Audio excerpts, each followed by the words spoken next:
गुरु माझ्या माऊलीला अनदाया अनदमा मारावे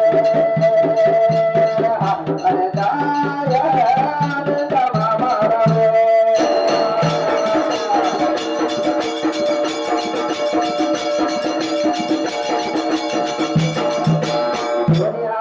जोडून चरण केली वंदन यावे गुरुला सायाला पाठीवर रायाला संगवल्या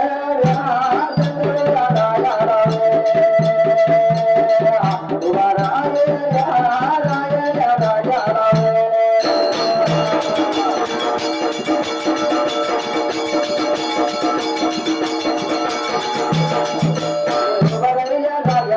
बसल्या